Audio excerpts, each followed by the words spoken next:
నమస్తే, welcome to I dream. నేను మీ విజిత. ప్రస్తుతం మనతో పాటు ఉన్నారు ఇస్కాన్ టెంపుల్ నుంచి ప్రణవానంద ప్రభుజీ. వారి ప్రవచనాల రూపంలో, వారి మాటల రూపంలో మనకు ఎన్నెన్నో మంచి విషయాలు ప్రతిసారి తెలియజేస్తూనే ఉంటారు. మనకున్న సందేహాలన్నింటినీ నివృత్తి చేస్తూనే ఉంటారు. అయితే నిజంగా భగవంతుడికి మనందరం కూడా భక్తులమే. నిజమైన భక్తుడు అంటే ఎవరు, ఎలాంటి లక్షణాలు కలిగి ఉంటారు, మనం ఆధ్యాత్మిక మార్గంలో నడవాలంటే అసలు మన ప్రయాణం ఏ విధంగా మొదలవ్వాలి, ఇలాంటి విషయాల గురించి ఈరోజు మాట్లాడబోతున్నాం. ఇప్పుడు ప్రభుజీతో మాట్లాడి మరిన్ని విషయాలని నివృత్తి చేసుకుందాం. నమస్కారం ప్రభుజీ. నమస్కారం అండి. హరే కృష్ణ ప్రభుజీ. హరే కృష్ణ ప్రభుజీ. నిజంగా భక్తుడు అంటే ఎవరు ప్రభుజీ? భగవంతుడి పట్ల పరిపూర్ణమైన నమ్మకం ఉన్నవాడు భక్తుడు. సుఖాలు వచ్చినా, దుఃఖాలు వచ్చినా, అవమానాలు వచ్చినా, పొగడతలు వచ్చినా, మన జీవితంలో ఏ సిచ్యువేషన్ వచ్చినా సరే మనం భగవంతుణ్ణి ఆశ్రయించి ఆయన పట్ల నమ్మకం ఉన్నవాడు భక్తుడు. చాలాసార్లు ఏమవుతుందంటే అండి, మనకి మంచి జరుగుతున్నప్పటి వరకు వెరీ గుడ్, మనం చాలా భగవద్భక్తులం అని అంటే, కానీ ఏదన్నా చెడు జరిగిపోయింది ఏమనుకోండి, నాకెందుకు ఇలా జరిగింది, నేను ఇంత మంచివాడిని, ఆయన ఎందుకు అలా చేయలేదు, కాబట్టి ఈయన నాకొద్దు అని అంటారు చాలా మంది. మీరు ఆశ్చర్యపోతారు. అసలు నాకు నా భక్తి జీవితంలో చాలా ఇన్స్పిరేషన్గా అనిపించింది. నేను ఇప్పుడు మనకి తెలుసు పాలస్తీన్ ఇంకా ఇజ్రాయెల్లో వార్ జరుగుతుంది, గాజా అనే ప్రదేశంలో. అయితే ఒక ఆవిడ, అసలు చాలా వీడియోస్ చూశాను ఒకదాని తర్వాత ఒకటి. అక్కడ ఉండే వాళ్ళు మొత్తం ఫ్యామిలీ నష్టం అయిపోయినా, పిల్లలు చనిపోయినా, ఏం చేసినా సరే వాళ్ళు ఇలా అంటున్నారనమాట, ఏ అల్లా నువ్వు మాకు ఇది చేసావు కానీ మేము మాత్రం నీకు స్తోత్రం చేస్తాం. వాళ్ళ లాంగ్వేజ్లో వాళ్ళు చెప్తున్నారనమాట, నువ్వు ఏం చేసినా సరే మా మంచికే చేస్తావని నాకు తెలుసు, కాబట్టి ఇంకా ఇంకా మేము మిమ్మల్ని పొగుడుతూనే ఉంటాము. ఆ సిచ్యువేషన్లో కూడా అసలు ఆ నమ్మకం ఎలా ఉంది అని నాకు చాలా ఇన్స్పిరేషన్గా అనిపించింది. అరే ఎంత ట్రూ డివోషన్ వాళ్ళకి ఉన్నది, ఒక నమ్మకం వాళ్ళ దేవుడి పట్ల వాళ్ళకు ఉన్నది. కానీ మనం ఎన్నిసార్లు చాలామంది చూస్తుంటాం. మొన్న నాకు ఎవరో వీడియో పంపించారు, అందులో చెప్తారు, ఒక వెంకటేశ్వర స్వామి ఫోటో ఉంటుందన్నమాట. ఒక ఆవిడ చెప్తారు, ఓయ్ నేను చెప్పింది చేస్తావా లేదా, ఇంకో దేవుడిని తీసుకొచ్చి పెట్టేయాలనా అని అంటుందన్నమాట. అయితే నేను చూసి ఆశ్చర్యపోయాను అనమాట. మనకి ఎందుకు ఇలాంటి ఫేత్, ఇలాంటి నమ్మకం ఎందుకు లేదు? ఎప్పుడైతే మనం ఎంతైతే మనకి ఇన్వెస్ట్మెంట్ చేస్తామో అంతే రిటర్న్ వస్తుంది కదండి. అలానే మన నమ్మకం, మాన అపమానాలు, ఇవి సుఖ దుఃఖాలు, ఇవన్నీ ప్రపంచంలో ఒక భాగం అండి. ఇదంతా జీవితంలో ఒక భాగం. అందుకే మన సనాతన సంస్కృతిలో ఎప్పుడు మంచే ఉంటుంది అని చెప్పారు. అందుకే ఈ ఉగాది పచ్చడి, మన నూతన సంవత్సరం ప్రారంభమైనప్పుడు షడ్రుజోపేతం కదండి, చెప్పుకున్నాం. కాబట్టి ప్రతి ఒక్కటి కొద్దిగా అది కావాలి, కొద్దిగా ఇది కావాలి. కానీ మనం ఏం చేస్తామంటే, ఎవరికైతే అచంచల విశ్వాసం ఉంటుందో భగవంతుడి పట్ల, స్వామి నువ్వేం చేసినా నా మంచే చేస్తావు అనేవాడు నిజమైన భక్తుడు. కాబట్టి ఎక్కడి నుంచైనా ఆ విశ్వాసం, ఆ శ్రద్ధ కానీ మనం నేర్చుకోగలిగితే ఇట్ ఈస్ ఎక్స్ట్రీమ్లీ వండర్ఫుల్ అనమాట. ఆ శ్రద్ధ, స్వామి నువ్వు ఏం చేసినా సరే నేను నిన్నే కొలుస్తా, అటువంటి శ్రద్ధ మన దగ్గర ఉండిందండి, మన దగ్గర ఉండింది. మన పూర్వీకులు, రాజులు, మహారాజులు, అసలు మన సంస్కృతి, సిక్కులు ఎవరైతే మనకి వాళ్ళ జీవితాన్ని త్యాగం చేసేసారు వాళ్ళ ధర్మాన్ని కాపాడుకోవడానికి. మనం చూస్తాం. అసలు ఇప్పుడు ఏంటంటే అండి, నాకు అన్నిటికంటే బాధాకరమైన విషయం ఏంటంటే, ఈ ప్రజెంట్ డే యూత్ ఉన్నారు కదా, వాళ్ళకి మన దేశ సంస్కృతి గురించి తెలియదు, మన దేశ హిస్టరీ గురించి తెలియదు, మన కల్చర్ గురించి తెలియదు, మన ఆధ్యాత్మికత గురించి తెలియదు. తెలుసుకోవాలి అనే ప్రయత్నం కూడా చేయట్లేదు. ఎవరు అసలు దేశాన్ని కాపాడాలనుకుంటుంది? అసలు మన పూర్వీకులు మనకి ఎలాంటి సంపత్తిని ఇచ్చారు? ఏవో టీవీలలో వచ్చే చెత్త ప్రోగ్రాములు చూడటము, టైం వేస్ట్ చేసేయటము. ఇప్పుడు మాకు చెప్తున్నారు, ఎవరో బిగ్ బాస్ అనేదో ప్రోగ్రామ్ వస్తుందట. జనాలందరూ అసలు ఏమొస్తుంది చెప్పండి? మన జీవితంలో ఏదైనా మార్పు కలగలిచా? మనకి లేదు.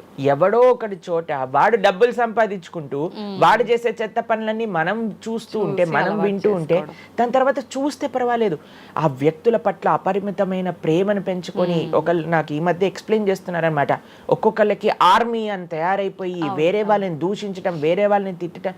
ఈ సమాజం ఇలా ఉంటే నీకు ఒక బిగ్ బాస్ అనే ఒక టైం వేస్టర్ని కావాలి, అది అయిపోగానే ఐపీఎల్ అనే ఒక టైం వేస్టర్, దాని తర్వాత నెట్ఫ్లిక్స్, అమెజాన్ ప్రైమ్, ఇవన్నీ ఎప్పుడు ఉన్నాయి. మనకి నిజంగా మేము కొన్నిసార్లు యూత్ని కలిసినప్పుడు అడుగుతామండి, అరే మన దేశ రాజకీయాల గురించి తెలుసా అని అంటే, తెలుసండి. ఎవరి దగ్గర నుంచి తెలుసుకున్నావు అని అంటే ఒక యూట్యూబర్ పేరు చెప్తారు. ఆ యూట్యూబర్ ఏమో ఎక్కడో వేరే దేశంలో కూర్చొని మన సంస్కృతిని, మన రాజకీయాల్ని ఎలా ఒక వేరే దిశగా నడిపించాలో నడిపిస్తుంటారు. వాడివన్నీ వింటూ వీళ్ళు ప్రభావితం అయిపోతారు అనమాట. కానీ ఏంటి అసలు మన సంస్కృతి అంటే ఏంటి, మన ధర్మం అంటే ఏంటి, అసలు కొద్దిసం భగవంతుడు చాలా దూరం అనుకోండి, కనీసంలో కనీసం మన భారతీయత అంటే ఏంటో కూడా తెలియదండి అసలు ఇలాంటి పిల్లలకి. ఈ మధ్యలో పిల్లల్ని మర్చిపోకండి. పేరెంట్స్ ఎంతమంది దృష్టి చూపిస్తున్నారు చెప్పండి? చాలా తక్కువ మంది ప్రభుజీ. ఎప్పుడు చూడు ఏ సినిమాకి వెళ్దామా, ఏ సీరియల్ చూద్దామా, ఏ రియాలిటీ షో చూద్దామా, ఏ మూవీ సిరీస్, వెబ్ సిరీస్ కొత్తగా రిలీజ్ అయిందా, ఏ ఇన్స్టాగ్రామ్లో వీడియోస్ చూద్దామా, ఇలానే ఉండిపోతే మన దేశం ఎటు వెళ్తుంది, మన రాజ్యం ఎటు వెళ్తుంది, మన సంస్కృతి ఎటు వెళ్తుంది ఒకసారి చెప్పండి. కాబట్టి భక్తి అనేది ఒక ప్రస్తుత సమాజంలో అర్థం చేసుకోవటము అనేది ఎప్పుడైతే ప్రతి ఒక్కళ్ళు తమ దగ్గర ఉండే సమయాన్ని వెచ్చిస్తారో, ఎప్పుడైతే నేను తెలుసుకోవాలి అనే ఒక ఇచ్చ మనసులో ఉంటుందో అప్పుడు మాత్రమే తెలియపడే ఒక అద్భుతమైన జ్ఞానం అండి అది. తత్విద్ధి ప్రణిపాతేన పరిప్రశ్నేన సేవయా అని కృష్ణుడు భగవద్గీతలో చెప్పారు. ఆధ్యాత్మిక జ్ఞానం అంటే ఎలానో అలా తెలుసుకోలేమండి. దానికి సమయాన్ని వెచ్చించాలి, దానికి ఇంట్రెస్ట్ మన లోపల కలిగి సమయాన్ని తీసుకోవాలి. అరే మనకి బిగ్ బాస్ 210లో ఉన్నంత ఇంట్రెస్ట్ టైం, ఐపీఎల్ మ్యాచ్లలో చూడడానికి ఇంట్రెస్ట్ టైం, వెబ్ సిరీస్లు చూడడానికి ఉన్న ఇంట్రెస్ట్ టైం, ఒక గీతా భాగవతం వినడానికి మనం టైం పెడుతున్నామా? లేదు, అసలు అట్లాంటి ఆలోచనే రావట్లేదు కదా. మరి భక్తి అంటే ఏంటి, భగవంతుడు అంటే ఏంటి, భగవంతుడు మనకి ఏం చేస్తున్నాడు, ఇవన్నిటికీ సమయం వెచ్చించాలి కదండి. కాబట్టి అందుకే మనం ఎప్పుడు చెప్పేది, ఒక భక్తుడు అనేవాడు అన్నిటికంటే అదృష్టవంతుడు ఎవరికైతే భగవంతుడి యొక్క కృప అనుభవంలోకి వస్తుందో. అటువంటి అనుభవం కానీ మనం పొందాలి అని అనుకుంటే మనం సమయాన్ని కేటాయించాలి. ఇది చాలా ముఖ్యమైన విషయం. అయితే మనం ఆధ్యాత్మిక ప్రయాణం మొదలు పెట్టాలి అంటే ముందుగా చేయాల్సిన పని, మొట్టమొదటి అడుగు ఆధ్యాత్మిక ప్రయాణం ముందు పెట్టాలి అని అంటే ఇన్స్టాగ్రామ్, వాట్సాప్ని తగ్గించాలి. ఓకే. ఇంతకు ముందు ఏకాదశి, ఇప్పుడు రేపు ఏకాదశి ఉపవాసం అంటే నిర్జల ఉపవాసం అని లేదా పలాహార ఉపవాసం అని అలా చెప్తారు. కొన్ని సంవత్సరాలు అయిపోయాక ఉపవాసం అని అంటే కనీసం ఈ రోజైనా ఫోన్ చూడొద్దు అని చెప్పే రోజులు కూడా వస్తాయేమో అనిపిస్తుంది. ఎందుకంటే ప్రతిసారి కూడా అడిక్టెడ్ జనాలందరూ కూడా వాట్సాప్ వీడియోలు, స్టేటస్లు, ఇన్స్టాగ్రామ్, యూట్యూబ్, టీవీ వీటితో అడిక్ట్ అయిపోయి ఎంత సమయాన్ని వెచ్చిస్తున్నారు. అసలు మీరు అన్నట్టుగా జపం చేయడానికి అడుగురా అంటే జపం చేయడానికి సమయం లేదంటారు, వాట్సాప్ స్టేటస్ మాత్రం చూడడానికి సమయం ఉంటుంది. ఎంత విచిత్రం చెప్పండి. కాబట్టి మనము చాలా జాగ్రత్తగా మొట్టమొదటి అడుగు ఏంటి అని అంటే మనం చెయ్యకూడని విషయాలు పక్కన పెట్టడం. ఏంటి?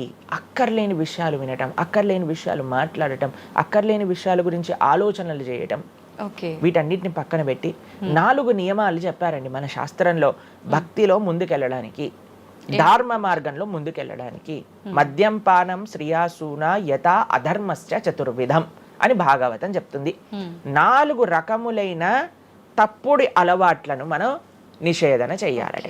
ఏంటి ఆ 4? మద్యము అని అంటే మద్యాన్ని సేవించటం, ఎనీ టైప్ ఆఫ్ ఇంటాక్సికేషన్ అని అనుకోండి, సిగరెట్లు కానీ, మందు కానీ, గుట్కా, మానిక్ చంద్, పాన్, ఇంకేమంటారు టొబాకో, ఇవన్నీ డ్రగ్స్, ఇవన్నీ అసలు చెప్తూ ఉంటే మిగతా ఎనీ కైండ్ ఆఫ్ ఇంటాక్సికేషన్ దీన్ని పక్కన పెట్టాలి. ఓకే, మనం భక్తి మార్గంలో ముందుకెళ్ళాలి అని అంటే చెప్తున్నాను. 2 మద్యం పానం శ్రియ అసూన. జూదము ఇంతకుముందు జూదం ఆడుతూ ఉండేవారు, మనకు తెలుసు పాచికలాట అని అనేవారు. మహాభారతంలో యుధిష్ఠిర మహారాజు గారు ఆడినప్పుడు ఏమైంది వాళ్ళ జీవితంలో మనందరికీ తెలుసు. ఎన్ని కష్టాలు పడాల్సి వచ్చింది, ఆస్తంతా వెళ్ళిపోవాల్సి వచ్చింది, అరణ్యానికి పాలవ్వాల్సి వచ్చింది. చాలా మంది అడుగుతారు ఎందుకు మహాభారతం యుధిష్ఠిరుడు ఆడాడు. ఆయన ఆడి చూపించారు, అయ్యా ఆడితే ఈ పని అవుతుంది. మనందరికి ఎగ్జాంపుల్ సెట్ చేయడానికి ఆయన చేశారు. సరే, ఆయన చేసింది తప్ప కాదా, ఆయన ఏం అనుభవించారో తెలుసు కదండి. మనం ఎందుకు చెయ్యాలి ఆ పని? ఇప్పుడు జూదం యొక్క విపరీతమైన కాన్సిక్వెన్సెస్ తెలుసా అండి. ఇప్పుడు బెట్టింగ్ గేమ్లని, ఐపీఎల్ మ్యాచెస్కి బెట్టింగ్స్ అని, లేదా ఏది వస్తే దానిపైన బెట్టింగ్లు పెట్టడం, అవి ఇవి ఎన్ని అప్లికేషన్స్ తయారైపోయి ఎన్ని ఒక యువతని ఒక తప్పుడు మార్గంలో పెట్టడానికి. అసలు మాకు అప్పుడప్పుడు మేము యూట్యూబ్ చూస్తాం కదండి ప్రవచనాలు వినడానికి, మా గురువు గారి ప్రవచనాలు వినడానికి మేము చూస్తుంటాం అనమాట. అప్పుడు వస్తుంది రమ్మీ సర్కిల్ అని యాడ్ వస్తుంది అనమాట. ఇప్పుడు పేరు చెప్తున్నారు ఎందుకు ప్రభుజీ అని మీరు అనుకోవచ్చు. ఎందుకంటే పెద్ద పెద్ద సినిమా యాక్టర్స్ వాళ్ళు ప్రమోట్ చేసేది రమ్మీ సర్కిల్ అని, మాణిక్ చంద్ కంపెనీస్ని, గుట్కాలని, తర్వాత ఏవైతే అన్హెల్దీ ప్రోడక్ట్స్ కోక్ ఇలాంటివి ఏవైతే సాఫ్ట్ డ్రింక్స్ కూల్ డ్రింక్స్ ఉంటాయో వాటిని మీరు ఒక్కసారి ఆలోచన చేయండి. వాళ్ళు నిజమైన శ్రేయోభిలాషలా మనకి ఒక్కసారి ఆలోచన చేస్తే మనకు అర్థమవుతుందండి. మొత్తం ఒక దగ్గర ప్రపంచం అంతా ఇవి తప్పు, ఇవి మీకు మంచిది కాదు అని మొత్తుకుంటుంటే మీరు ఎవరైతే మీరు హీరోయిన్ నా రోల్ మోడల్ అని అనుకుంటున్నారో వాడు మీకు నేర్పించేది ఏంటి అని అంటే, నువ్వు ఈ పేకాట ఆడు, నువ్వు గుట్కా తిను, నువ్వు కూల్ డ్రింక్ తాగు, నీ జీవితం ఏమైనా మాకు పర్వాలేదు. మేము ఎక్కడికి వెళ్ళినా నోరు నొప్పొచ్చేటట్టు అరిచి చెప్తున్నా, అయ్యా ఇవి మంచిది కాదు, మీరు మంచి మార్గంలో ఉండండి, ఆరోగ్యాన్ని జాగ్రత్తగా పెట్టుకోండి, మనసు జాగ్రత్తగా ఉండండి, ధర్మాన్ని ఆచరణ చేయండి అని మేము చెప్తుంటే, కానీ జనాలకి వీటిలలో ఇంట్రెస్ట్ లేదు. వీళ్ళకి నా రోల్ మోడల్ వాళ్ళు, నా రోల్ మోడల్ ఇది అని ప్రొద్దు నుంచి రాత్రి దాకా ఇన్స్టాగ్రామ్లో చూడటం, వాళ్ళగా మాట్లాడటం, వాళ్ళగా వస్త్రాలు వేసుకోవటం, వాళ్ళలాగా మేము కూడా వాళ్ళలాగా అవ్వాలి అని అనుకుంటే వాళ్ళు ఏం నేర్పిస్తున్నారు మీకు ఒక్కసారి ఆలోచన చేయండి. ఎంతమంది దేశంలో ఉండే యువత మొత్తం కూడా తప్పుడు మార్గంలోకి వెళ్తే మన భారతదేశ భవిష్యత్తు ఏం కావాలో ఒకసారి చెప్పండి. కాబట్టి ఫస్ట్ ఏమన్నా మనం ఇంటాక్సికేషన్, సెకండ్ గ్యాంబ్లింగ్ అని అంటారు, జూదం, ఏ ప్రకారమైన జూదమైనా సరే దాన్ని పక్కన పెట్టాలి. మూడవది మాంసాహారాన్ని సేవించటం, ప్రాణిహింస చెయ్యకూడదు, భగవద్భక్తి మార్గంలో ముందుకెళ్ళాలి, భగవంతుని తెలుసుకోవాలి అని అంటే. మనం లాస్ట్ టైం దీని గురించి మాట్లాడుకున్నాం, మనం ఎక్స్ప్లెయిన్ చేసాం అనమాట క్లియర్గా ఎందుకు మనం మాంసాహారాన్ని స్వీకరించకూడదు అని. అది భౌతికంగా మనకి మంచిది కాదు, ఆరోగ్యరీత్యా మంచిది కాదు, ఎమోషనల్గా మంచిది కాదు, ఎన్వైరన్మెంటల్గా మంచిది కాదు, స్పిరిచువల్గా మనకి మంచిది కాదు అని ఈ రీజన్స్ అన్ని చెప్పాం. అయితే నిన్నటి రోజున మాకు ఆ వీడియో పంపించారనమాట. సరే ఏమున్నాయి అబ్బా కమెంట్స్లో అని చదువుతుంటే చాలా మంది అన్నారు, రోజు ఈ వీడియో చూడటం వల్ల మేము మాంసాహారం తినటం మానేసాము, మాకు క్లారిటీ వచ్చిందని చాలా కమెంట్స్ ఉన్నాయి. కొంతమంది ఏం రాశారు తెలుసా అండి, మరి ప్లాంట్స్కి, మరి ఆకుకూరలకి, తర్వాత మనం పండించే మొక్కలకు కూడా ప్రాణం ఉంది కదా అని. మీకు ఒక విషయం చెప్తాను, చాలా మంది ఈ ఆర్గ్యుమెంట్స్ చెప్తారండి, నాన్ వెజిటేరియన్ మానేసేయండి అని అంటే, మరి మీరు జీవహింస చేయట్లేదా, మీరు కూడా మొక్కల్ని కట్ చేస్తున్నారు కదా అని అడుగుతారు. ఇప్పుడు దానికి 2-3 విషయాలు మీకు ప్రస్తావన చేస్తాను. ఒకటి, మీరు పాలకూరని, గోంగూరని, తోటకూరని కొయ్యడానికి వెళ్ళినప్పుడు అది గట్టిగా అరుస్తూ చంపేయకు నన్ను, ఏదో ఒక రక్తం కారటం, అది ఇలా గార్లో ఎగరటం, ఇలాంటివి చేస్తుందా అండి? లేదు. ఎప్పుడైనా మీరు ఆపిల్ పండుని కొయ్యడానికి వెళ్ళినప్పుడు ఆపిల్ పండుని ఇలా అనగానే దాంట్లో నుంచి రక్తం చెట్టులో నుంచి దారాలుగా కారుతుంటుందా అండి? అదేమైనా గట్టిగా అరుస్తుందా అని కొంతమంది అంటారు, అది అరుస్తుంది మనకి వినిపించదు. మనకి ఒకసారి అర్థం చేసుకోవాలి, ఒక ప్రాణికి ఒక వెల్ డెవలప్డ్ కాన్షియస్నెస్ ఉన్న వ్యక్తికి, లేదా ఒక పర్సనాలిటీకి, లేదా ఒక ప్రాణికి, లేదా ఒక ప్లాంట్కి ఏంటి వ్యత్యాసము అనేది మనం తెలుసుకోవాలి. దాంతోపాటు ఇంకొక విషయం చెప్తాను, మరి ప్లాంట్స్ని తినచ్చు, యానిమల్స్ని తినకూడదు అని ఏంటి ప్రమాణము అనంటే, భగవంతుడు మనకి ఈ విషయాన్ని ప్రస్తావన చేశారు, స్వామి మనకి ఈ విషయాన్ని ఉపదేశం చేశారు. అయ్యా, నువ్వు కేవలం శాకాహారాన్ని మాత్రమే తినవచ్చును, సాత్విక ఆహారాన్ని మాత్రమే తినవచ్చును. ఎక్కడ చెప్పాడు భగవంతుడు? పత్రం పుష్పం ఫలం తోయం యోమే భక్త ప్రయశ్చతి. పత్రం పుష్పం ఫలం తోయం, నువ్వు ఫలములను, తర్వాత ఆకులను, నీటిని, పాలను, వీటితో సంబంధించినవి ఏవైనా సరే తయారు చేయొచ్చు, భగవంతుడికి నివేదన చేయొచ్చు, స్వీకరించవచ్చు. కాబట్టి మన శాస్త్రములు దేన్నైతే యాక్సెప్ట్ చేశాయి, ఇప్పుడు చెప్పాయనుకోండి, సరే ఈ ప్లాంట్స్లలో కూడా ప్రాణం ఉందయ్యా, ప్లాంట్స్ కూడా తినకు అని అంటే ఏం చేస్తామండి? గాలిని పీల్చుకుంటామా? సన్లైట్ తో బతుకుతామా మనం ఏమన్నా ప్లాంట్స్ బతికినట్టుగా? ఏదో ఒకటి కావాలి కదా ఆహారం.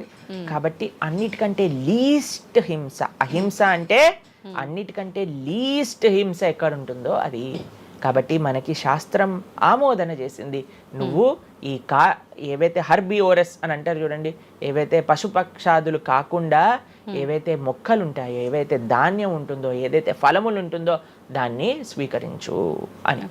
తర్వాత రెండో ఆర్గ్యుమెంట్ ఏం చేస్తారు తెలుసా అండి, నాన్ వెజిటేరియన్ అనగానే మనం కానీ తినకపోతే వాటి పాపులేషన్ మొత్తం పెరిగిపోయి మనల్ని చంపేస్తుంది. అయ్యా, నువ్వొక్కడు మారటం చేత ఏమీ అవ్వదు. అవును, మొత్తం మారిపోదు. ప్రపంచం ఎలా వెళ్తుందో కొంతమంది మూర్ఖులు ఉంటారు, ఎంత చెప్పినా మారని వాళ్ళు వాళ్ళ పని చేసుకొని ఇవ్వండి అంతే. భగవంతుడు బ్యాలెన్స్ ని తయారు చేశారండి.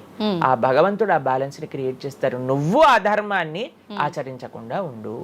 కాబట్టి 3 చూసాం ఏంటి, మద్యం, పానం, శ్రియ, సూన. ఒకటి intoxication, gambling, meet eating. Last Prabhuji ఒక చిన్న డౌట్, ఇప్పుడు మాంసాహారం తినొద్దు మన శాస్త్రంలో ఎక్కడ తినమని చెప్పలేదు అని అన్నారు కదా, మరి గ్రామ దేవతలకి కోళ్ళు, మేకలు ఇలాంటివన్నీ బలిస్తుంటారు కదా, మరి అది ఎక్కడ ఉంది అసలు? మీరు అమ్మవారిని జగన్మాత అని పిలుస్తారు తెలుసా? మీరు ఎప్పుడైనా అంటారా? అమ్మ అంటారు, అంతేనా? ఒక తల్లితనంలో మీరు కూడా మదర్ కదండి. మీ పిల్లలకి ఏదైనా ఒక చిన్న బాధ కలిగితే మీరు ఓర్చుకోగలుగుతారా చెప్పండి? లేదు. అసలు అలాంటి ప్రస్తావనే తేయకూడదు ప్రభుజీ అని అంటారు. అవును, అంతేనా కదా? మరి జగన్మాత అని మనం అంటున్నప్పుడు ఆ జగత్తుకి తల్లి, జగత్తు మొత్తం అని అంటే ఆ పక్షి, ఆ ప్రాణి కూడా అదే జగత్తులో పుట్టిందే కదా. అంటే ఆ ప్రాణికి కూడా ఆవిడే కదా తల్లి. ఆ తల్లి ముందు మనం ఇలాంటి పనులు చేస్తే అమ్మకి నచ్చుతుందా, నచ్చదా చెప్పండి? నచ్చదు. కాబట్టి ఇవన్నీ ఎక్కడొచ్చాయి అని అంటే మధ్యలో ఎక్కడో ఒక చోట కొన్ని తప్పుడు ఆచరణలన్నీ కూడా మన లోపలికి దూసుకొచ్చేసాయి అన్నమాట. కానీ బలి అనేది ఎప్పుడు ఇవ్వకూడదు. సాత్వికమైన ఆరాధన అన్నిటికంటే శ్రేష్టమైన ఆరాధన. ఈ బలులు ఇవ్వటం వీటన్నిటిని తామసిక ఆరాధన అని అంటారు. కాబట్టి మనము ఎంతైతే మీరు బలి అంటే ఏంటో తెలుసా అండి, ఏదో ఒకటి సమర్పణ చేయటము. సమర్పణ చేయటాన్ని, దాంట్లో ప్రాణిని సమర్పణ చేయటం కంటే మనకుండే అహంకారాన్ని సమర్పణ చేస్తే అమ్మవారు ఇంకా ఆనందిస్తారు. మన దగ్గర ఉండే దంభాన్ని సమర్పణ చేసేస్తే, బలిచ్చేస్తే ఇంకా ఆనందంగా ఉంటారు. దంభము అని అంటే గర్వం. అహంకారము, దంభము, ఈ రెండిట్లో వ్యత్యాసం ఏంటో తెలుసా అండి? గర్వము అని అంటే మనం చేసిన దానికి మనం గర్వపడ్డాం అనమాట. నేనే చేశాను, నా అంతటి వాడు లేడు. దంభము అంటే చెయ్యని దానికి కూడా గర్వపడడం. కాబట్టి మనకుండే అభిమానాన్ని, మనకుండే ఆ లోభాన్ని, వీటన్నిటిని అమ్మవారికి సమర్పణ చేయండి, ఇంకా మంచి, ఇంకా ఆనందిస్తారు. అందుకే మనం తల నీలాలు ఇస్తాం. చాలా మందికి తెలియదు అసలు దేవుడు ఏం చేసుకుంటాడండి మన జుట్టుని, డాండ్రఫ్ తోటి ఉన్న జుట్టుని. దేవుడికి ఎందుకు సమర్పణ చేయాలి మనం తల నీలాలు అని అంటే, అయ్యా నేను జుట్టు ఉంటే ఎప్పుడు కూడా ఇలా ఇలా ఇలా హెయిర్ స్టైలింగ్ చేసుకుంటూ నేనేదో చాలా హ్యాండ్సమ్ మ్యాన్, చాలా హ్యాండ్సమ్ ఉమెన్ అనుకుంటూ ఉంటారు కదా అందరు కూడా. అయ్యా, నా యొక్క ఆ సెల్ఫ్ కాన్షియస్నెస్ ని సమర్పణ చేస్తున్నా నీ దగ్గర. మనం గుడికి వెళ్ళి కొబ్బరికాయ కొడతాం. కొబ్బరికాయ ఎందుకు కొడతామండి? మనం కూడా అలాంటి హార్టెడ్ వ్యక్తులం అనమాట. మనకు కూడా ఆ గర్వంతో మనం కూడా అంత పైనుండే షెల్ ఉంటుంది కదా, ఎంత హార్డ్గా ఉంటుంది. కానీ ఎప్పుడైతే అది పలగొట్టేస్తామో అప్పుడు లోపల మంచి తీయటి నీరు మనకి దొరుకుతుంది. కొబ్బరి ఎంత స్వీట్గా ఉంటుంది, అది మనకు కలుగుతుంది. మన హృదయంలో ఆ సున్నితమైన భావాలు ఉన్నాయి, కానీ మనకుండే అజ్ఞానము, మనకుండే అహంకారం, మనకుండే అవిద్య దాన్ని ఆపేస్తుంది. అందుకే భగవంతుడి ముందు, స్వామి నీ ముందు నా అహంకారాన్ని సమర్పణ చేస్తున్నా అనే భావనతో మనం కొబ్బరికాయ కొట్టాలి. అంతేగాని కొబ్బరికాయ తీసుకెళ్ళి కొట్టేసి నేను ఈరోజు 108 కొబ్బరికాయలు కొట్టాను దేవుడి దగ్గర అనే అహంకారం వచ్చింది అనుకోండి, కొబ్బరికాయ కొట్టడమే వేస్ట్, ఫలితం లేదు. కాబట్టి మనందరం అర్థం చేసుకోవాలి అసలు ఏంటి భావన. బలి అని అంటే ప్రాణి బలి కాదయ్యా, నీ దగ్గర ఉండే చెడు గుణాలను బలి. కాబట్టి ఈ 3 విషయాలు అయిపోయి 4వ విషయం ఏదైతే మనం చేయకూడదో, ఇలిసిట్ సెక్స్ అని అంటారు, వ్యభిచారము అని అంటే పురుషులు స్త్రీలు, స్త్రీలు పురుషులు.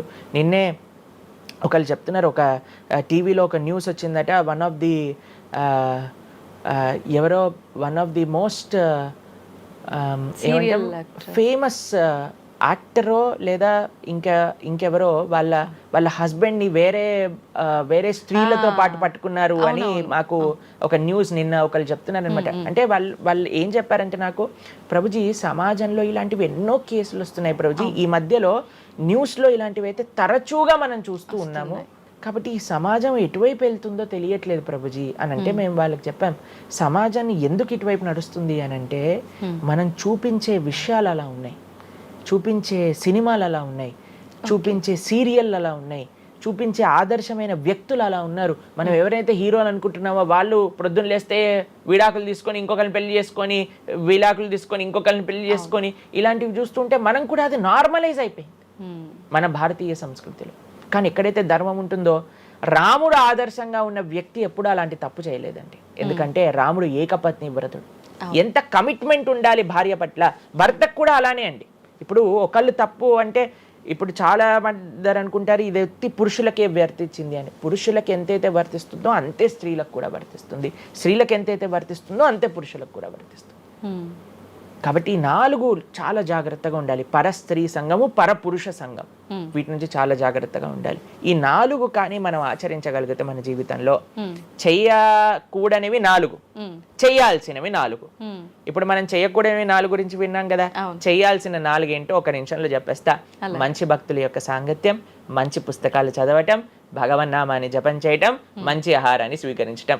ఈ 4 చేస్తే మనం డైరెక్ట్గా భగవంతుడి యొక్క శ్రీచరణాల దగ్గర ఉంటాం అనమాట. ఓకే, ఇవన్నీ జరగాలి అని అంటే మనం ఆధ్యాత్మికం వైపు మన మనసును మళ్ళించాలి. మనకి ఆధ్యాత్మికము అవసరము అని మనం తెలుసుకోవాలి. ఎప్పుడైతే తెలుసుకుంటామో మనం సమయాన్ని ఇవ్వగలుగుతాం. ఓకే ప్రభుజీ, జపం అని అంటుంటారు. నిజంగా జపం అంటే ఏంటి ప్రభుజీ? ఏ విధంగా జపం చేయాల్సి ఉంటుంది? జపము మనకి కలియుగంలో తరించడానికి మార్గం. కృతేయ ధ్యాయతో విష్ణుం త్రేతాయాం యజతోమకై ద్వాపరే పరిచర్యాయాం కలో తత్ హరికీర్తనం అని చెప్పారు. భగవంతుడి యొక్క నామ జపం అత్యంత శ్రేష్టమైనది. కృష్ణుడు భగవద్గీతలో ఏం చెప్తారో తెలుసా అండి, అన్నిటికంటే గొప్ప యజ్ఞం, యజ్ఞములలో నేను ఒక యజ్ఞాన్ని అని చెప్తారు. ఏ యజ్ఞం తెలుసా? యజ్ఞానాం జప యజ్ఞోస్మి అని భగవంతుడు చెప్తారు. అన్నిటికంటే గొప్ప యజ్ఞం జపం చేయడం అనమాట. ప్రతిరోజు జపం చేయాలి. మేము ప్రతిరోజు 2 గంటల పాటు జపం చేస్తాం ప్రొద్దున పూట. ఏంటి జపం చేయాలి? భగవన్నామాన్ని జపం చేయాలి. భగవన్నామము అత్యంత సులభంగా మనల్ని భగవంతుడి యొక్క కృపని తెచ్చిపెడుతుంది, భగవంతుడి యొక్క రియలైజేషన్ మనకిస్తుంది అనమాట. అందుకే హరిర్నామ హరిర్నామ హరిర్నామేవ కేవలం కలోర్ నాస్తేవ గతిరన్యదా అని చెప్పారు. అన్నిటికంటే శ్రేష్టమైనది ఎటువంటి రూల్స్ అండ్ రెగ్యులేషన్స్. ఇప్పుడు కొంతమంది అనుకుంటారు జపం అంటే చాలా రూల్స్ ఉండాలి, అది చేయాలి ఇది చేయాలి అని. ఏం లేదు, చక్కగా శుచిగా ఉండండి, శుభ్రంగా ఉండండి, భగవంతుడి ముందు దీపం పెట్టండి, కూర్చోండి, ఒక జపమాల పట్టుకోండి. హరే కృష్ణ కృష్ణ కృష్ణ హరే హరే, హరే రామ రామ రామ హరే హరే. సింపుల్ మంత్రం, ఎవరైనా చేయొచ్చు, ఎటువంటి కాంప్లికేషన్స్ లేదు. ఏ స్థితిలో ఏ అవస్థలో ఉన్న వాళ్ళైనా సరే చక్కగా జపం చేయొచ్చు. ఎటువంటి నియమాలు లేదు. ఎప్పుడైనా సరే చక్కగా భగవన్ నామానికి నియమం లేదు, మంత్రాలకి నియమాలు ఉన్నాయి, కానీ ఇది భగవన్ నామం. ఇటువంటి నామాన్ని కానీ మనం హరినామం అని అంటారు దీన్ని. ఈ హరినామాన్ని కానీ చక్కగా జపం చేయగలిగితే మనకి బ్రహ్మాండమైన ఫలితాలు, ఆ భగవంతుడి యొక్క కృప మనం ఎక్స్పీరియన్స్ చేయగలుగుతాం మన జీవితంలో. ఇప్పుడు మీరు చూడండి, నోట్లు ఎప్పుడైనా మనం లెక్క పెట్టామనుకోండి, ఎలా లెక్క పెడతారు తెలుసా? ఇలా 1 2 3 4 5 6 7 8 9 10 అని లెక్క పెడతారు, అంతేనా? ఏదైతే నోట్లు లెక్క పెట్టేటప్పుడు ఎప్పుడు మనం బయటికి లెక్క పెడతాం, ఎందుకంటే ఇది ఎప్పుడు బయటికి వెళ్ళేదే. కానీ జపం చేసినప్పుడు ఎలా లెక్క పెడతారో తెలుసా అండి? మీరు జపం చేస్తుంటే హరే కృష్ణ కృష్ణ కృష్ణ హరే హరే, హరే రామ రామ రామ హరే హరే అని లోపలికి అంటాం మాలని. నోటిని బయటికి అంటాం, జపాన్ని లోపలికి అంటాం లెక్క పెట్టేటప్పుడు. ఎందుకంటే ఇది ఎప్పుడు మనతో పాటు వచ్చేది ధనం, ఇది వెళ్ళిపోయే ధనం. కాబట్టి శాశ్వతంగా మన లోపలతో వచ్చే ధనం, జన్మాంతరాలకు కూడా మనల్ని ఉద్ధరింపజేసే ధనం ఏదన్నా ఉంటే అది భగవన్నామ జపం. నిజంగా ఎంత మంచి మాట ప్రభుజీ. అసలు ఈ లాజిక్ అర్థమే కాలేదు ఎప్పుడు మాకు. మీరు చెప్పేదాకా ఇంత లాజిక్ ఉంది అని అనిపించలే. చాలా మంచిగా చెప్పాం. ప్రతి ఒక్కళ్ళు చిన్న పిల్లల నుంచి, మా దాంట్లో మా గ్రూప్ లో మీరు చూస్తే చిన్న పిల్లల నుంచి వృద్ధుల వరకు అందరు జపం చేస్తారు. అంతెందుకండి, మీరు చూస్తారు హరే కృష్ణ భక్తులు దేశ విదేశాల నుంచి ఉన్న వాళ్ళందరూ జపమాల పట్టుకొని జపం చేసే వాళ్ళని మనం చూడట్లేదు. కాబట్టి మనకి ఎందుకు జపం రాదు? టైం వస్తుంది, టైం ఉంది. ఎక్కడెక్కడ టైం వేస్ట్ చేస్తున్నామో తెలుసుకుంటే ఎక్కడ దాన్ని యూటిలైజ్ చేయాలో తెలుస్తుంది. సమయంతో పనుందా ప్రభుజీ? ఏ సమయంలో అయినా చేసుకోవచ్చు, కానీ ప్రొద్దున పూట చేస్తే అత్యంత శ్రేష్టమైన. ప్రొద్దున పూట మనం త్వరగా లేసి త్వరగా స్నానం చేసి త్వరగా జపం చేసుకోగలిగితే ఆ రోజంతా బ్రహ్మాండంగా ఉంటుంది. ధ్యానం కూడా చేస్తుంటారు చాలా మంది. జపానికి ధ్యానానికి వ్యత్యాసం ఏంటి ప్రభుజీ? మనము భగవన్నామ మంత్రాన్ని నామాన్ని జపం చేస్తూ భగవంతుడి గురించి ధ్యానం చేయాలి. ఓకే. ఇప్పుడు జస్ట్ ధ్యానం, చాలా మంది మాకు ఈ కంప్లైంట్ చేస్తుంది, ఇప్పుడు ధ్యానం చేస్తే మనసు నిలకడగా ఉండట్లేదు, మనసు ఎక్కడికి వెళ్ళిపోతుంది, అక్కర్లేని ఆలోచనలు వస్తున్నాయి. ఇప్పుడు చూడండి, పిల్లవాడు అటు ఇటు ఇటు అటు కదులుతున్నాడు అనుకోండి, ఇంట్లో ఏయ్ అనగానే అయిపోతారు. అలా మన మనసు కూడా అటు ఇటు ఇటు అటు కదులుతూ ఉంటుంది. కానీ ఎప్పుడైతే మనం మంత్రంతో ధ్యానం చేస్తామో అప్పుడు మనసు ఇలా వెళ్ళిపోయింది అనుకోండి పక్కకి, హరే కృష్ణ అనగానే ఆ మనసు వచ్చేస్తుంది, వామ్మో వీడు కాన్షియస్గా ఉండండి నేను అటు ఇటు వెళ్తుంటే. కాబట్టి మనసు కూడా మనం ఆ నామం పట్ల మనం ధ్యానం చేయొచ్చు. ఎప్పుడైతే మనం నామాన్ని మంచిగా జపం చేస్తామో ఆ నామంలోంచే భగవంతుడి యొక్క రూపం, గుణం, లీల అవన్నీ కూడా ప్రకాశితం అవుతాయి. కానీ ఫస్ట్ మనం ధ్యానం నామం పైన పెట్టాలి. మన ఉచ్చారణ కరెక్ట్గా ఉందా, మనం చక్కగా ఆ నామాన్ని వింటున్నామా, దీనిపైన ధ్యాస ఉండాలన్నమాట. నిజంగా చాలా మంది ధ్యానం చేసేటప్పుడు ఆ ఏకాగ్రత అనేది రావట్లేదు, ఎన్నిసార్లు ప్రయత్నించినా అంటుంటారు కదా ప్రభుజీ. ఏం చేయాలంటారు ఆ ఏకాగ్రత రావాలంటే? ప్రాక్టీస్ చేయాలి. అభ్యాసేనతు కౌంతేయ, అభ్యాసం చేయాలి. ఇదేదో చాలా మంది ఏం చేస్తారు తెలుసా అండి, ప్రభుజీ నేను 3 రోజుల నుంచి జపం చేస్తున్నా కానీ నాకు ఆ రుచి కలగట్లేదు. అయ్యా 300 కోట్ల జన్మలు తీసుకున్నాం మనము, ఆ జన్మాంతరాల్లో ఉండే వాసనలు ఉన్నాయి కదా, కొద్దిగైనా మనం సమయం ఇవ్వాలి భగవంతుడి యొక్క నామం. ఇప్పుడు మురికి పట్టిన ఒక క్లాత్ ఉందనుకోండి, ఇంకులో ముంచేసిన క్లాత్ ఉందనుకోండి, దాన్ని ఇచ్చాననుకోండి, ఇప్పుడు ఒక్క ఉతుకుల్లో పోతుందా ఇంకంతా? ఒక ఉతుకు తర్వాత ఇంకో ఉతుకు తర్వాత ఇంకో కొద్దిగా వెళ్తూ ఉంటుంది, కొద్దిగా వెళ్తూ ఉంటుంది. కొన్నిసార్లు మనకి ఫస్ట్ 3-4 వాషెస్లో తెలియదు అసలు పోయిందా లేదా. పోతుంది కానీ మనకంత ఎవిడెంట్గా కనిపించదు. కానీ 10, 15, 20, 30 సార్లు అయ్యాక తెలుస్తుంది. 100 సార్లు అయ్యాక మళ్ళీ మనకి తెల్లగా ఆ క్లాత్ బయటికి వచ్చేస్తుంది. అలానే మనం కూడా ప్రయత్నం చేస్తూ ఉండాలి. ఇన్ని జన్మలు మనం మాయకి ఇచ్చేసి ఒక జన్మలో 3 రోజులు మనం భగవన్నామాన్ని జపం చేసి ఇప్పుడు నాకేం కలగలేదు అని అంటే ఎలా చెప్పండి? ఆ నిష్ఠ, ఆ సిన్సియారిటీ ఇవ్వాలి టైం మనకి. ఎలాగైతే మీరు టైం దీనికి ఇచ్చారో అలానే టైం భగవంతుడు కూడా ఇవ్వాలి. తప్పకుండా ఆ ప్రాసెస్లో తప్పులేదు. మన సిన్సియారిటీ ఎంత సిన్సియర్గా మనం చేస్తే అంత తొందరగా మనకు కృప అనేది లభిస్తుంది. ఓకే ప్రభుజీ, పునర్జన్మలు అని అంటుంటారు. పునర్జన్మలు ఉంటాయా? ఇందాక మీరు చెప్పినట్టు ఎన్నో జన్మల వాసనలు మనకి ఈ జన్మలో కూడా అవి ఉంటాయి అని చెప్పన్నారు కదా, ఆ వాసనలకు సంబంధించిన ఆ లైఫ్ని మళ్ళీ ఈ జన్మలో మనం అనుభవిస్తామా? తప్పకుండా. మీరు అంతెందుకండి, మీరే ఎన్నోసార్లు మీ జీవితంలో కొంతమందిని కలిసి ఉంటారు. వాళ్ళు చెప్తారు ఇది ఈ జన్మలోంచి కాదు, పక్కా వీడి పోయిన జన్మలోదే ఈ లక్షణం. ఎందుకంటే చాలా మంది అంటారు మా ఇంట్లో ఎవరండి ఇలా ఉండరండి కానీ వీడికొక్కటే ఈ గుణం వచ్చింది అని అంటూ ఉంటారు. మనం చాలాసార్లు చూస్తాం చిన్న పిల్లలకి వాళ్ళకి మనకు నేర్పించకుండానే ఒక టాలెంట్ వచ్చేస్తుంది. వాళ్ళు ఆ విధంగా నేను మొన్న బృందావనం వెళ్ళినప్పుడు మేము చూసాం, అక్కడ చిన్న పిల్లవాడండి, నాకు తెలిసి 3-4 సంవత్సరాలు ఉంటాయి, 250 కంటే ఎక్కువ ట్యూన్లలో హరే కృష్ణ మంత్రాన్ని పాడుతున్నాడు ఆయన. వాళ్ళ పేరెంట్స్ని అడిగాం, అయ్యా ఎలా నచ్చింది? ప్రభుజీ మేమేం తెలియదు ప్రభుజీ, చిన్నప్పటి నుంచి హార్మోనియం దగ్గరికి వెళ్ళి టిక్ టిక్ టిక్ టిక్ అనేవాడు, వాడే పాడుతున్నాడు, వాడికి మొత్తం హార్మోనియం ఎవ్వరు నేర్పించలేదు, వాడే పాడుతున్నాడు అని. అలా ఎన్నో. మీరు డాక్టర్ ఐన్ స్టీవెన్సన్, మీరందరూ ఇంటర్నెట్ ఉంది కదా, మీ అందరికి ఫోన్లు ఉన్నాయి కదా, డాక్టర్ ఐన్ స్టీవెన్సన్ అని నొక్కండి. 2500 కంటే ఎక్కువ కేసుల పైన ఆయన రీసెర్చ్ చేశారు. రీఇన్కార్నేషన్, పునర్జన్మ కలిగిన కేసెస్లో అనమాట. కాబట్టి మీరు జస్ట్ రీఇన్కార్నేషన్ కేసెస్ అని మీరు యూట్యూబ్లో టైప్ చేస్తే ఎన్నో వస్తాయి మీకు. కాబట్టి పునర్జన్మ ఉన్నది. పునర్జన్మ సిద్ధాంతాన్ని ప్రస్తావన చేసి వాటిని నమ్మకం ఉన్న వాళ్ళే సనాతన ధర్మానికి సంబంధించిన వాళ్ళు అనమాట. కాబట్టి ఏది కూడా మనకి స్పాంటేనియస్గా రాదు, అంతా కూడా కర్మ, what ever we do that comes around అనమాట. కాబట్టి ఈ పునర్జన్మ సిద్ధాంతం అనేది తప్పకుండా ఉన్నది. పునర్జన్మ ఉంటుంది, జన్మాంతరాల వాసనలు అనేవి ఉంటాయి. ఎప్పుడైతే మనం ఆధ్యాత్మిక సాధన, ఎప్పుడైతే మనం భగవద్భక్తి చేస్తామో ఆ వాసనలన్నీ కూడా తొలగిపోతాయి. మనం చక్కగా మంచి ధార్మికమైన వ్యక్తిలా మనం మళ్ళీ మారచ్చు అనమాట. ప్రభుజీ, పునర్జన్మ ఉంటుంది అని అనుకున్నాం మనం. అయితే పునర్జన్మ అంటే అంతకుముందు జన్మకు సంబంధించిన పాపం పుణ్యం ప్రతి ఒక్క దాని ప్రభావం ఈ జన్మలో ఉంటుందంటారా ప్రభుజీ? తప్పకుండా. చాలా మంది అంటారు ప్రభుజీ వాళ్ళు ఇంత పిచ్చి వాళ్ళు కానీ ఇంత ఆనందం ఎందుకు వస్తుంది అని అంటే, వాళ్ళు గత జన్మలో చేసిన పుణ్యం ఇప్పుడు వాళ్ళకి వస్తుంది, ఈ జన్మలో చేసే పాపం మళ్ళీ వస్తుంది. ఎవరు కూడా ఎస్కేప్ అవ్వలేరండి. ఇప్పుడు మీరు అనుకుంటున్నారు మనం బాధపడుతున్నాం, గత జన్మలో చేసిన పాపాన్ని ఇప్పుడు మనం అనుభవిస్తున్నాం, ఇప్పుడు మేము మంచి వాళ్ళం ప్రభుజీ, మీకు కూడా వస్తుంది ఆ ఛాన్స్. కాబట్టి ఈ కర్మ సిస్టమ్ ఏదైతే భగవంతుడు ఇది చేశారో దాని నుంచి ఎవ్వరు ఎస్కేప్ కాలేరు. ఆయన సిస్టమ్ చాలా పక్కా.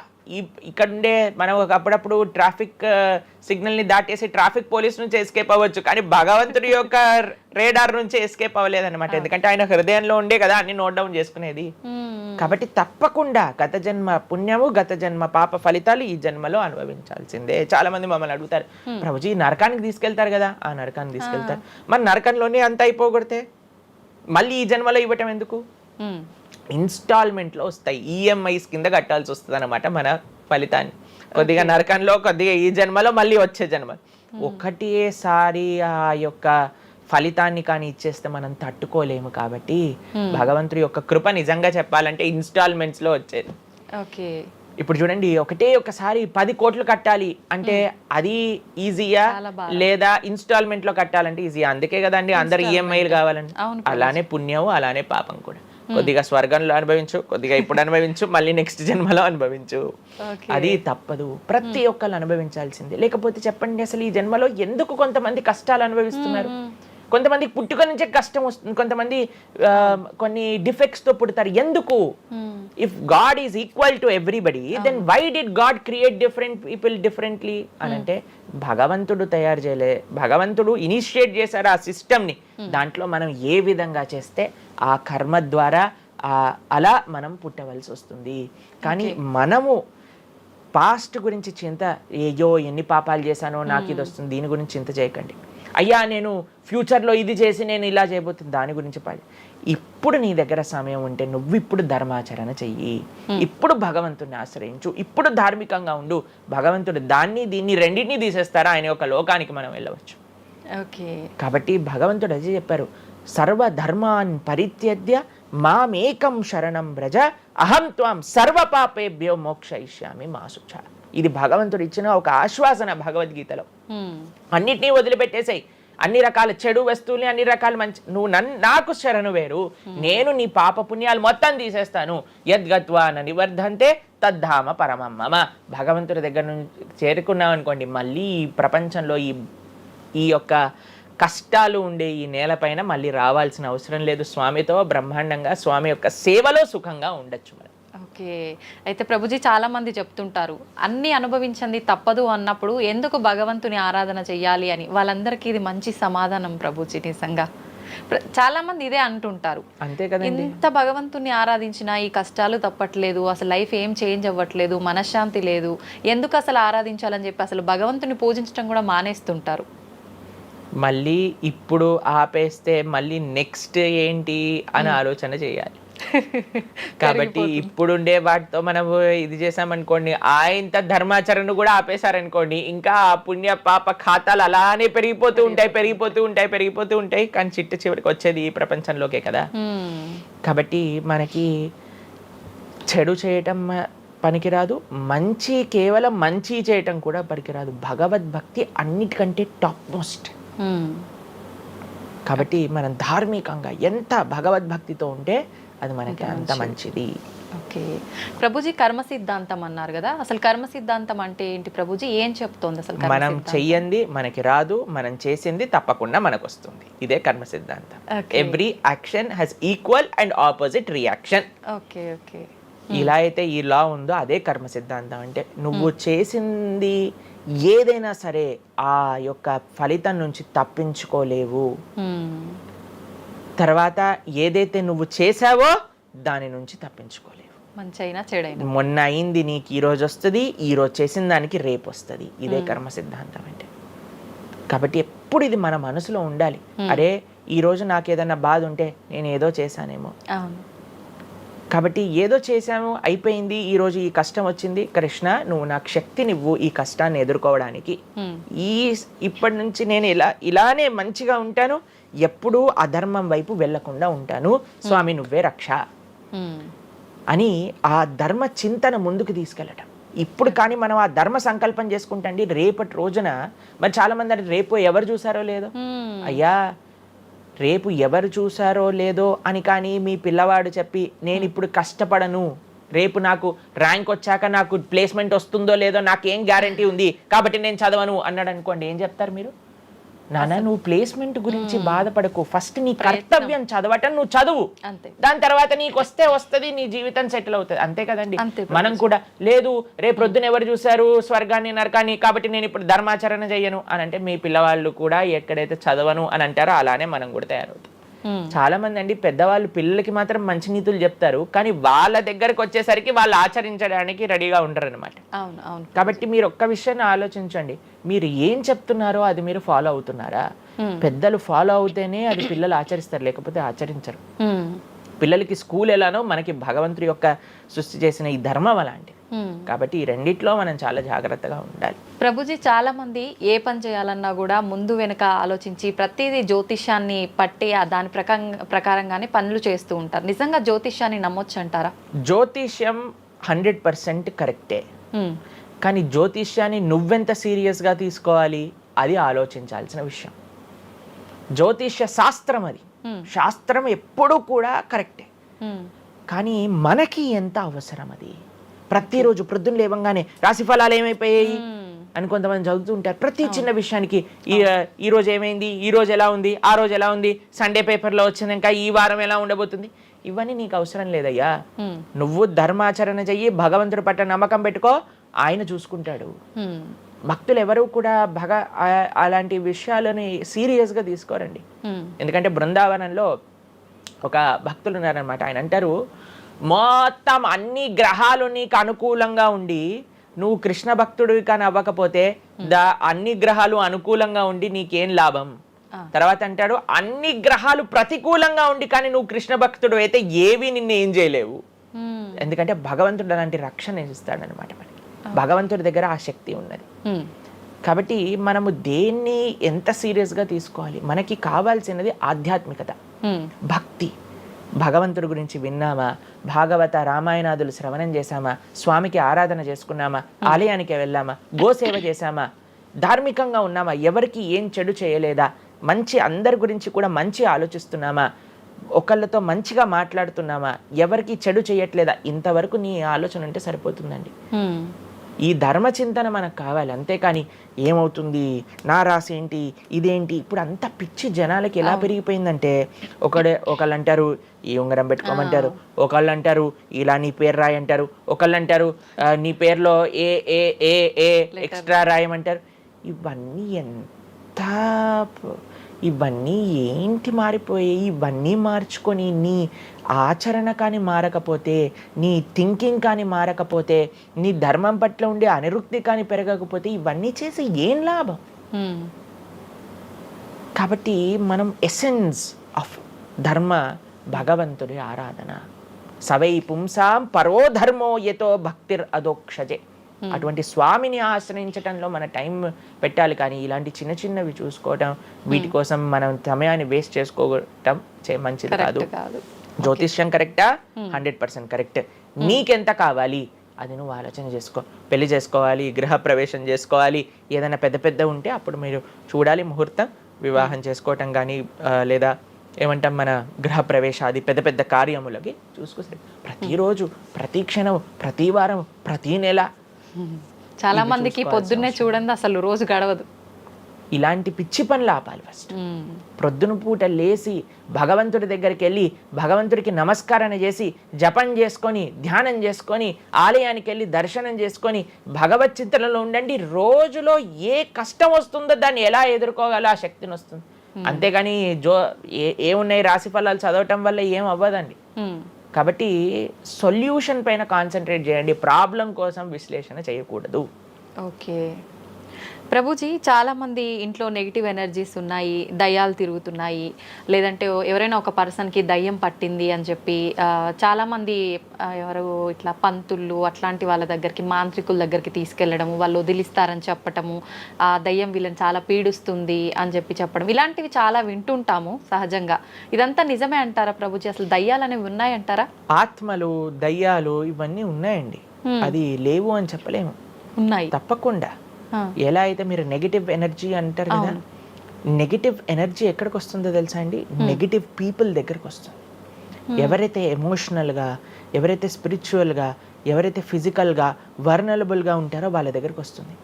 ఎవరైతే ఇంట్లో భగవద్ ఆరాధన ఉండదో, పూజ రూమ్లో ఏమీ లేకుండా చాలామంది ఇప్పుడు మాకు చాలా విచిత్రం అనిపిస్తుంది కొన్నిసార్లు. మాకు ఈ ఇంటర్నెట్లో వీడియో చూసినప్పుడు వీళ్ళు చర్చ్లో ఉండే వాళ్ళందరూ దయ్యాలను వదిలిస్తూ ఉంటారనమాట. మాకు చాలా ఆశ్చర్యం ఏంటంటే వీళ్ళకే ఎందుకు దయ్యాలు పడుతున్నాయి అని.